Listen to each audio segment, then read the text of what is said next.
there from Mr. Michael Franklin in lane 2. And we've got Mr. Bobby Owens in Aeroflow lane 1. And that XM/XP Falcon down there. Low and big block with a 4-speed Nitro. Been around since the original Wildbunch days.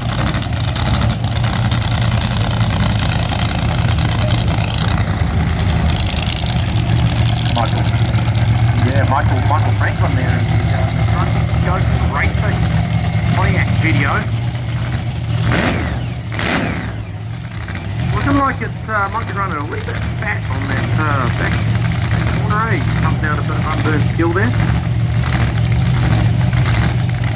Mr. Michael Franklin also running the Nitro Boom. He brings out from time to time. Pretty cool setup. I think he ran a PD down at Marston, didn't he? Well, it might not have been a PD, but he was close to it. No, he ran a 400 Marston.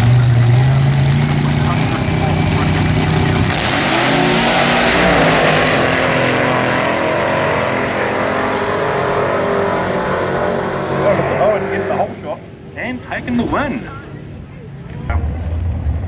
Might just have to check out the mile an hour beam, but it seems like everything's fine at the moment.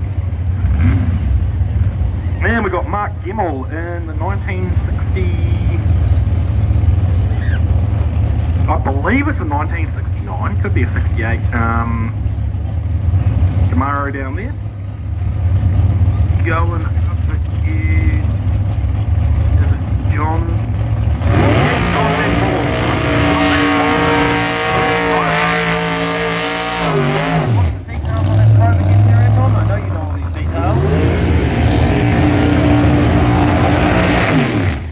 Reported to be the fastest road more than in the world about 20 years ago. Yeah, a Nitro combination. And everybody asks lots of questions. Why does it have the see-through hat? Why does it have that big see-through hat on top? So we can actually see the tree. Yeah. So if he's in lane 1, if he had a solid hat, he wouldn't be able to see the tree. So they put a see-through box on. That way you can see what's going, see the lights as they drop.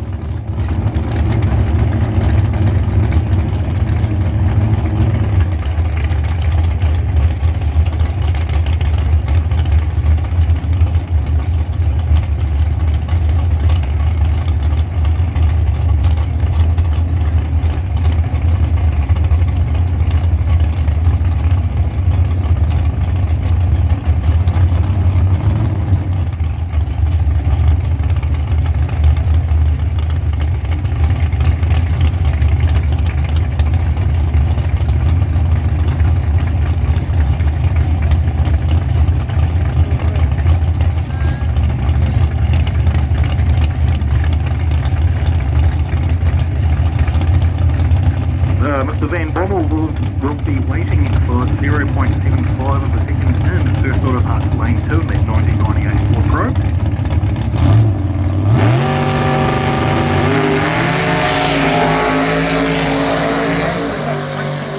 On 1.0 60 foot.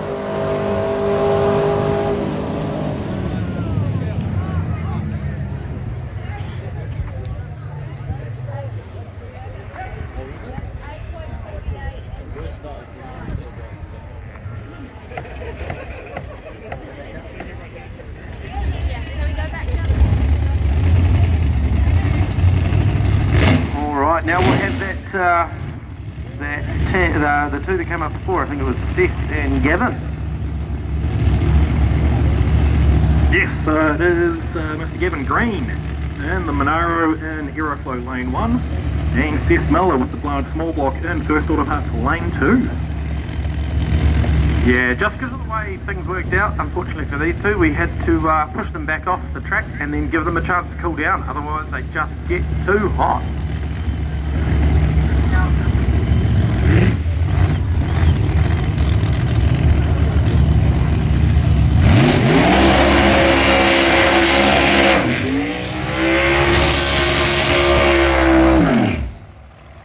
So we're having a bit of an intermittent issue with lane 1 mile an hour beam at the moment, and we may not have the right mile an hour displayed for lane 1. The ET, however, will be correct. The mile an hour just may not read 100% correctly all the time, unfortunately. But we'll get the Wildbunch through, and we'll have a look at the beam and try and make sure we're looking line. All pretty good.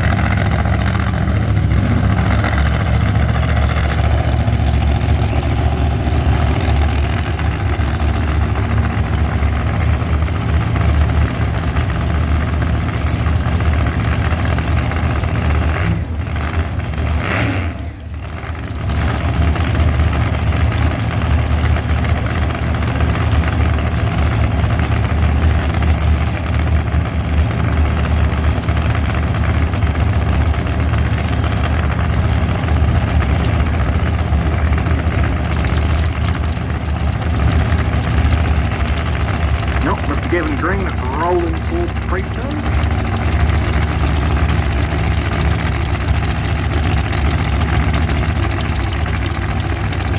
Oh, Jeff, double fold Kevin there, unfortunately.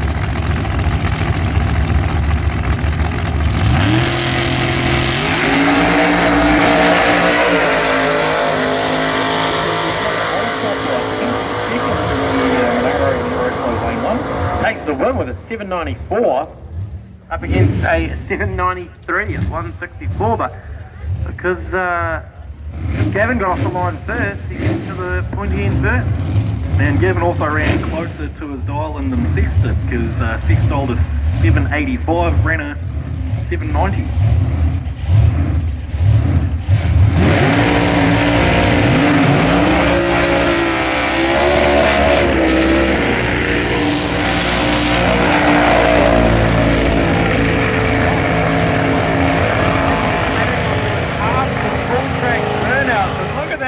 Go! What a beautiful effort that one is. Roger Scott there having a chat, having a bit of a yarn, did a bit of an interview with him earlier on. If you jump on the meremere Facebook page, you'll be able to see that.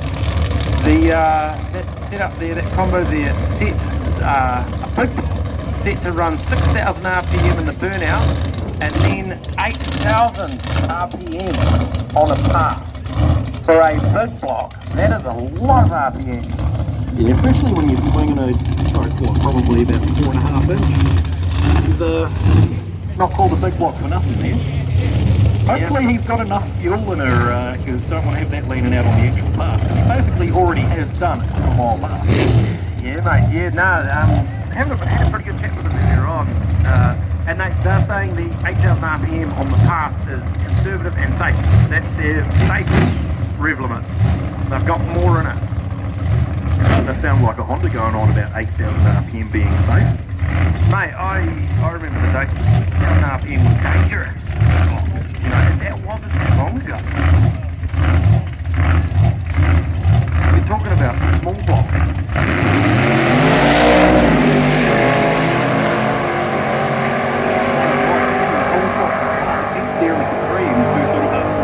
And taking the win, so whole shot victory. That means he got a better reaction time, and he was also slightly closer to his dial-in as well. So 0.064 seconds for the margin of victory there.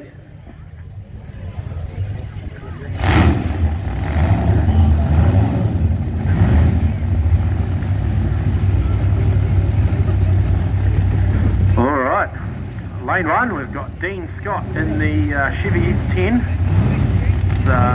Blowing, yep, plenty of blowing big blocks in Wildbunch. Then we've got Gary Sininskin, Beekeeper, in the Gaznova Racing 63 Nova. What a beautiful Nova that is.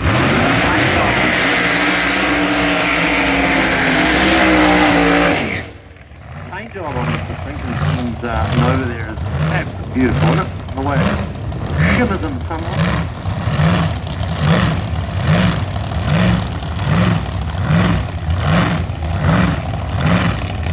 Gotta love that under big block. Oh, just anything that's traditional blowing some people don't like it, it's really true around the earrings, because they're just telling me a metallic cranium there, sir?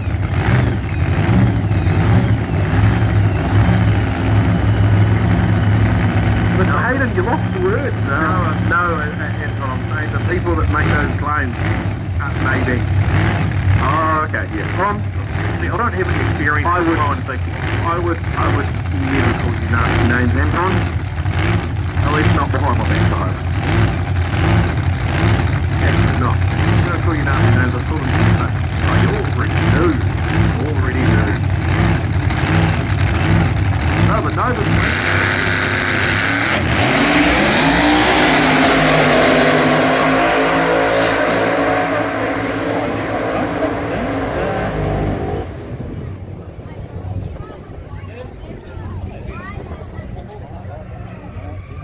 So we'll be seeing Tom Richards and I think it's Dean Hooper in the over there. My brain has gone blank because the computer screen is telling us dial-ins and numbers, but there's no data entered for races, and my brain isn't working 100% because I got woken up at 4:45 by my cat.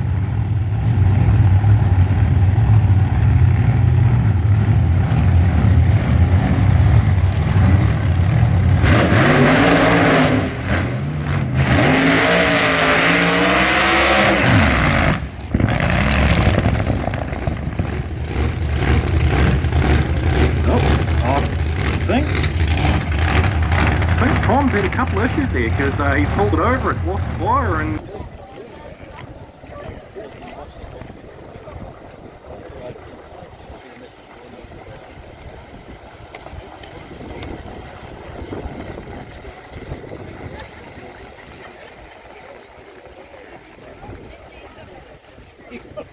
you're in a plane, or that's just a slide. No, that's a slide.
yeah, so John getting down with a tidy 7.1 at 175 mile an hour.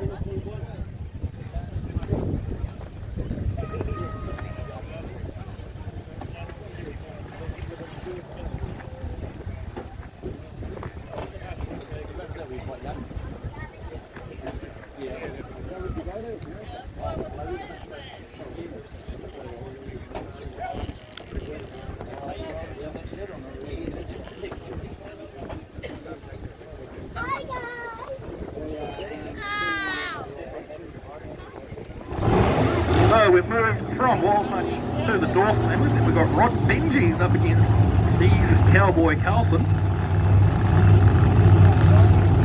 So, having a chat to both of these guys down in the pits earlier on, Rodney Benji and Steve Carlson, very, very similar setup.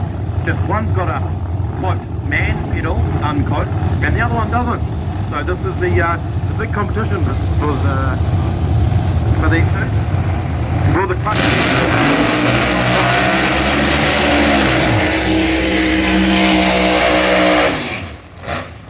Both cars, Rodney Benji's car absolutely new this season. It's been a 4 or 5 year build. 4 or 5 year build. used to have the Chevy Beretta, and unfortunately that met its demise here a few seasons ago. But I've been working away hard, that 54 built by those guys, the race cars. And I believe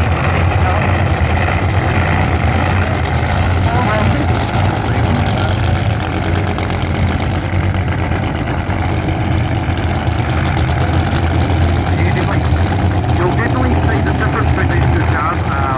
Obviously Steve Calvin runs a automatic transmission.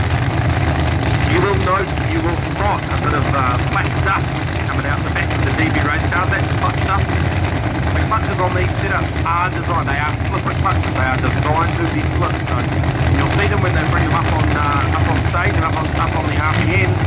You will see a bit of dust coming out. Just a bit of clutch stuff.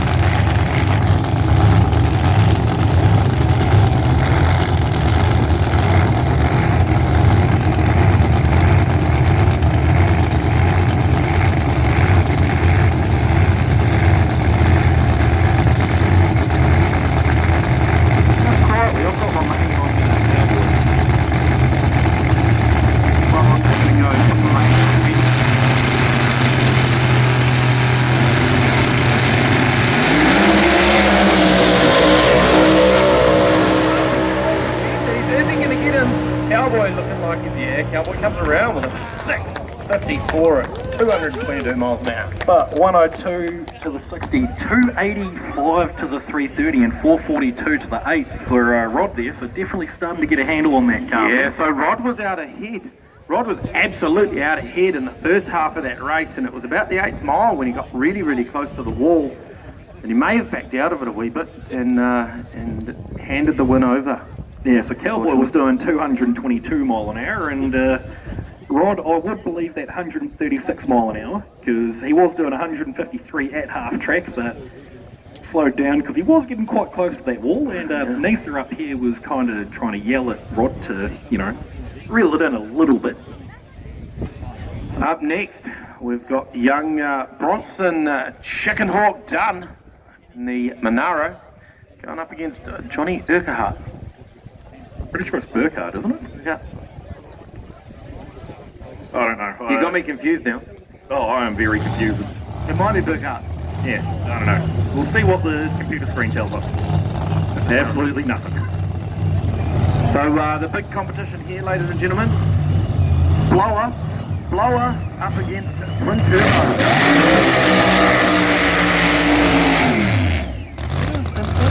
Jim Carroll, not Burger? Yeah, what's down on this?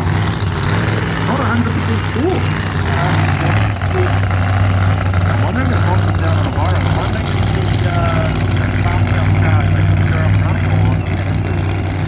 Remember, you could hear it on the acoustic before. Getting turbo vehicle on the property that Tim's the top alcohol pit.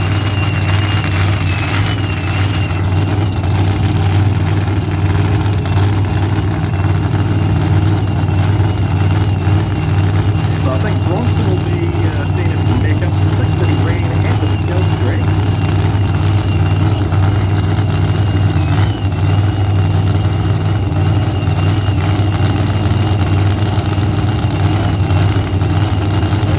So Bronson getting his turn to drive this weekend. You see Nigel Dixon there taking a weekend off from his driving duties and his Falcon to help Bronson out. Yeah, so we've got the top doorslammer champion down there, Mr. Nigel Dixon. So much taking the season off and focusing on the 55. Yeah, he's probably just Bronson and how to work that clutch pedal thing, the mag pedal is Bronson calls it.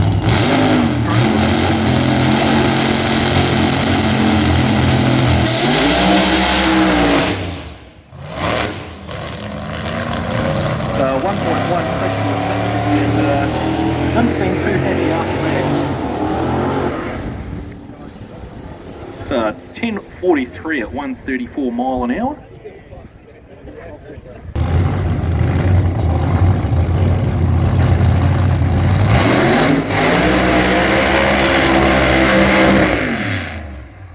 Jim Carroll in that beautiful Camaro. Dorshammer. Mark Barnsley. Mark Barnsley.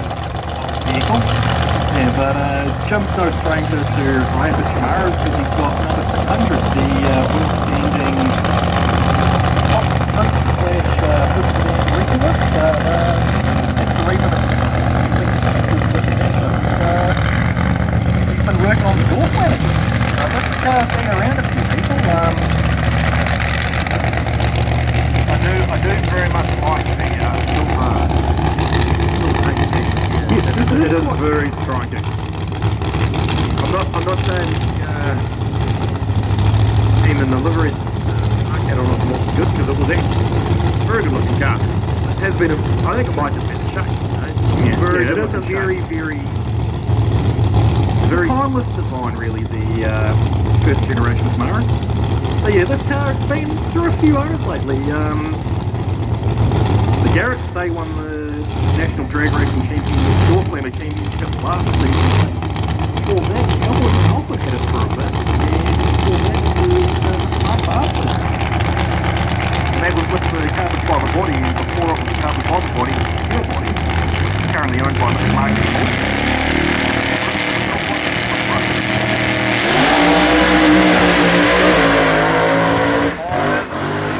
Was shaping up to be an absolute staunch bus. 666 with a 9 at 178 mile an hour. Not bad for an Class A. Not bad for a couple of big pedals there, so yeah. I think Jim's definitely getting comfortable with the car, and I think it just goes to show that when you get a well-sorted chassis, it can be very easy to step up from a naturally aspirated kind of half chassis car up to a top door slammer. Coming up next, we've got another exhibition pass from Mr. Squig in the Sedgeton Truck and Auto Parts funny car. Yeah, so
that's some anti-icing spray on the injector head. Yeah, if you look closely, ladies and gentlemen, you'll actually see ice forming on the injector hat there, the blower hat. That's because when methanol atomized, it freezes.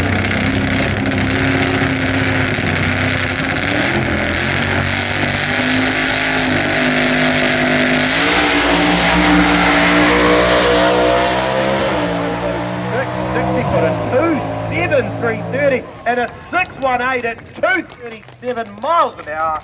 That's good miles. So definitely getting a handle on the car now, and that's beautiful to see that. Yeah. And now we've got some Nitro. The Napa Auto Parts Nostalgia Fuel Funny Plymouth Arrow. Is it a Mitsubishi Celeste? Depends on who you want to upset. But yes, it basically is a Mitsubishi Celeste with Dodge stickers. Well, it's a shame Lance is not here.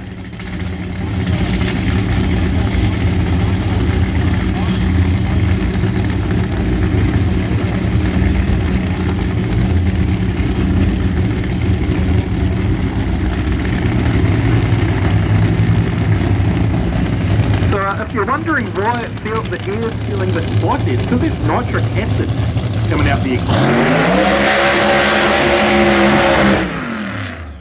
You actually see a lot of the nitro crew will be gas mask, not liquid.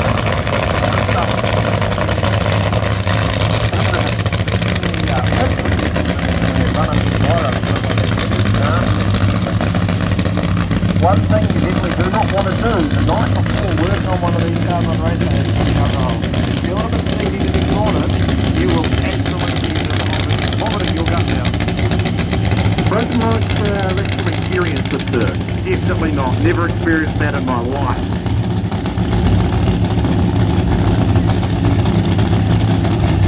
So Mr. Murray Smith, a long-time resident of the Beneghetti Dragway, piloting the Auto Park, Nitro Nostalgia.